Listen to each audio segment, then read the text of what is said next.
स्वागत है आपका चित्रकथा में, जहां हर चित्र सुनाता है एक कहानी। हिंदी की मनमोहक कहानियां हमारे अनोखे अंदाज में। चित्रकथा, कला और कहानियों का संगम। सास बहू का झगड़ा।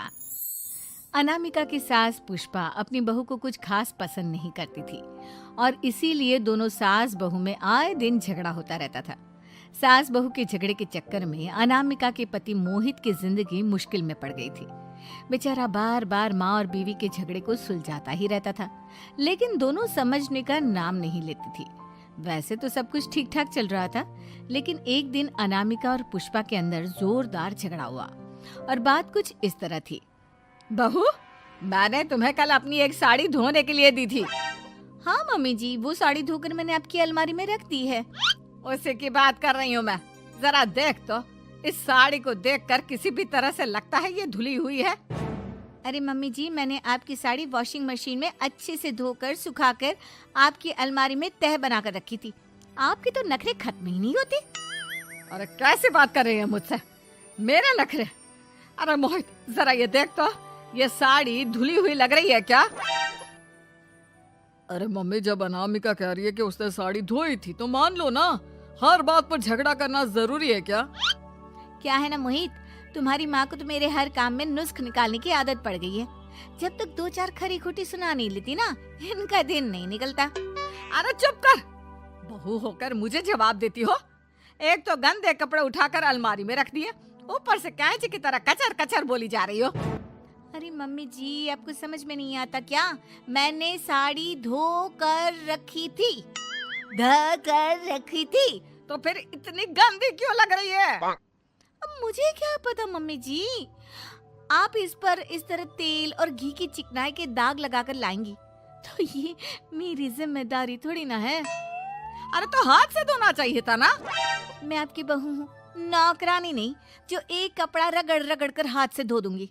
आपको पहननी है तो पहनिए, नहीं तो रख दीजिए। तुझे तो मैं अच्छी तरह बताऊंगी, मुझे जवाब देती है। एक दिन सुबह के वक्त, अरे अनामिका, मेरी व्हाइट शर्ट कहाँ है? आज ऑफिस में बहुत बड़ा प्रेजेंटेशन है और मुझे वो व्हाइट शर्ट पहन कर जाना है। मुझे पता है, आपने मुझे 2 दिन पहले ही बता दिया था और आपकी शर्ट मैंने धोकर अच्छी तरह आयरन करके अलमारी में लगा दी है। जाइए वहां से ले लीजिए।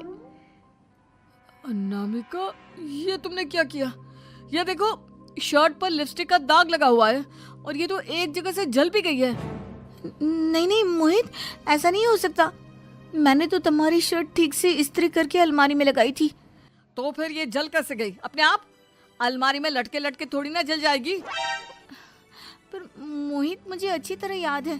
देखो, अपनी गलती को छुपाने की कोशिश मत करो। और अगर शर्ट जल भी गई थी तो तुम्हें पहले बताना चाहिए था ना। मैं नई शर्ट लेकर आ जाता। अब ऐन वक्त पर शर्ट कहाँ से लेकर आऊं? मेरा इतना इम्पोर्टेंट प्रेजेंटेशन था, सब खराब हो जाएगा। अरे बेटा, क्यों परेशान होता है? ये देख, मैंने तेरे लिए पहले से ही एक नई व्हाइट शर्ट ला कर रखी है। लेकिन मम्मी, आप मेरे लिए व्हाइट शर्ट क्यों लेकर आई?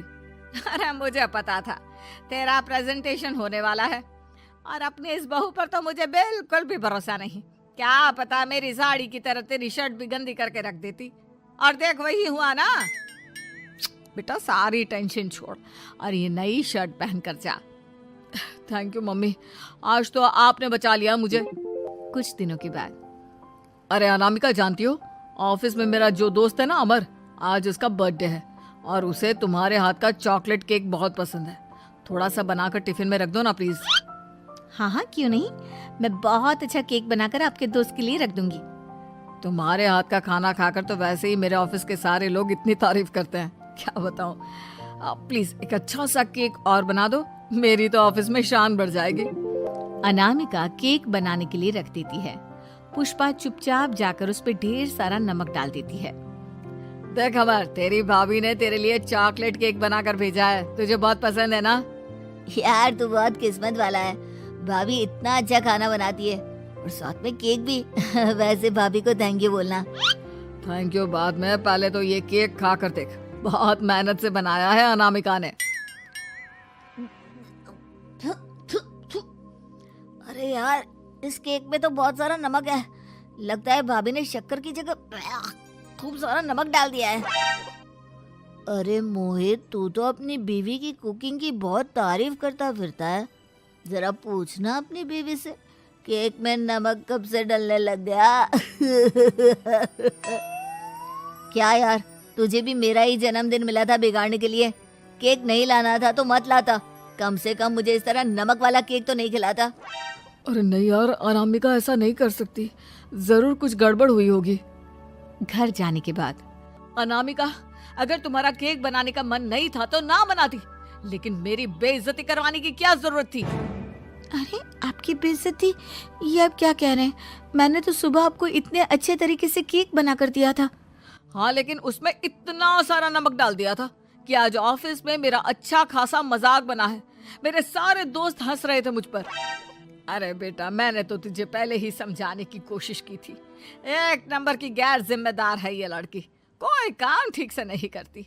उस दिन भी गंदी साड़ी रख दी थी मेरी अलमारी में और झूठ बोल रही थी। कुछ दिनों के बाद अनामिका देखो, मैंने अपना लैपटॉप चार्जिंग पर लगाया है, उसे अच्छी तरह चार्ज होने देना। मेरी एक अर्जेंट मीटिंग है, प्लीज बीच में से हटाना मत। हाँ ठीक है, मैं नहीं हटाऊंगी। पुष्पा चुपचाप से जाकर चार्जिंग का बटन बंद कर देती है। थोड़ी देर बाद अरे ये लैपटॉप चार्ज क्यों नहीं हुआ? और ये बटन किसने ऑफ कर दिया? अनामिका, इधर आओ।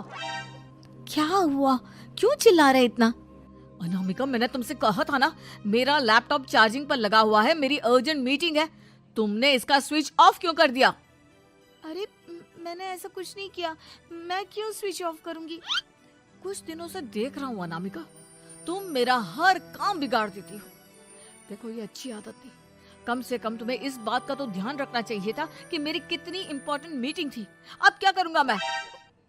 आई एम सॉरी मोहित, लेकिन सच में मैंने जानबूझकर कुछ नहीं किया। अगर जानबूझकर नहीं किया तो क्या सब कुछ अपने आप हो जाता है? कभी मेरी शर्ट जल जाती है, कभी केक में नमक डल जाता है। आप मेरी बात क्यों नहीं सुनते? मैंने जानबूझकर कुछ नहीं किया। फिर से वही बात। अरे कितनी बार तुम्हें समझा चुका हूँ, इस तरह मेरा काम बार बार मत बिगाड़ा करो। तुम जानती हो मुझे कितनी प्रॉब्लम होती है। ऑफिस में तो पहले ही बेइज्जती करा चुकी हो, और अब ये मीटिंग, ये भी मेरे हाथ से निकल गई। अनामिका की समझ में कुछ नहीं आता कि आखिर उसके साथ ये सब क्या हो रहा था और क्यों हो रहा था। फिर कुछ दिनों के बाद मोहित अपने ऑफिस से कुछ फाइल लेकर घर आता है। अनामिका, ये कुछ फाइलें हैं, इन्हें संभाल कर रख दो, और प्लीज इस बार ध्यान से, कोई गड़बड़ी नहीं होनी चाहिए। नहीं मोहित, कोई गड़बड़ी नहीं होगी। मैं सारी फाइल्स अलमारी में लॉक करके रखूंगी और चाबी अपने पास रखूंगी। अनामिका, जरा अलमारी की चाबी तो देना। क्यों मम्मी जी, आपको क्या काम है? उसमें मोहित की जरूरी फाइल रखी है और मैं नहीं चाहती कि इस बार कोई भी गड़बड़ हो। पता नहीं कुछ दिनों से हर काम खराब हो जाता है।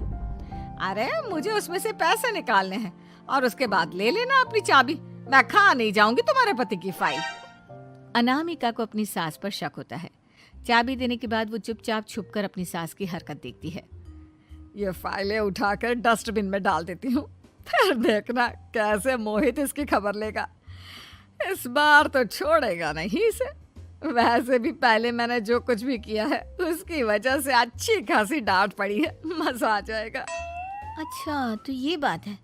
सारा काम मम्मी जी बिगाड़ देती हैं, वो भी इसलिए क्योंकि मेरा उनसे झगड़ा हो गया है। सास के जाने के बाद अनामिका मोहित को बुलाकर लाती है। क्या हुआ अनामिका, क्या दिखाना है? ये देखिए, आपकी फाइल डस्टबिन में पड़ी हुई है। इसीलिए तो कहा था संभाल कर रखना, और तुमने उठाकर ये फाइल डस्टबिन में डाल दी। मैंने नहीं, तुम्हारी मम्मी ने डाली है, मुझसे बदला लेने के लिए, ताकि तुम मुझे डांटो। और अगर मैंने डाली होती तो मैं तुम्हें दिखाने के लिए बुलाकर तो नहीं लाती ना। सही कह रही हो, मैं अभी मम्मी से जाकर बात करता हूँ। थोड़ी देर बाद, मम्मी सच सच बताइए, मेरी फाइल अलमारी में से निकालकर डस्टबिन में आपने डाली थी ना? अरे अपनी माँ पर इल्जाम लगाता है, शर्म नहीं आती तुझे? मैं इल्जाम नहीं लगा रहा हूँ मम्मी, जो सच है वही पूछ रहा हूँ। अब जल्दी से बताइए आपने ऐसा क्यों किया? अरे तो क्या करती, तेरी बीवी मुझसे झगड़ा करती है, उल्टे सीधे जवाब देती है, मुझे उससे बदला लेना था। अरे मम्मी, लेकिन आप दोनों के झगड़े के चक्कर में मेरा कितना नुकसान हुआ है, ये कभी सोचा आपने? मम्मी जी, अगर आपका बदला पूरा हो गया हो तो आइंदा ऐसी कोई हरकत मत करना, क्योंकि अब आपकी सच्चाई हमारे सामने आ चुकी है। यह तो वक्त ही बताएगा मैं क्या करूंगी और क्या नहीं। मम्मी जी, कहा ना आप ऐसा कुछ नहीं करेंगी। अरे मेरी जो मर्जी आएगी वो मैं करूंगी। मेरा सर घूम रहा है। सास बहू के झगड़े में मेरी जिंदगी का तो कचरा हो गया है, कचरा। अगर आपको हमारी कहानियां पसंद आईं, तो लाइक करें, शेयर करें और सब्सक्राइब करना न भूलें। नई कहानियों के लिए घंटी दबाएं और हमारे साथ इस सफर में बने रहें। चित्रकथा, जहां हर चित्र बुनता है एक कहानी।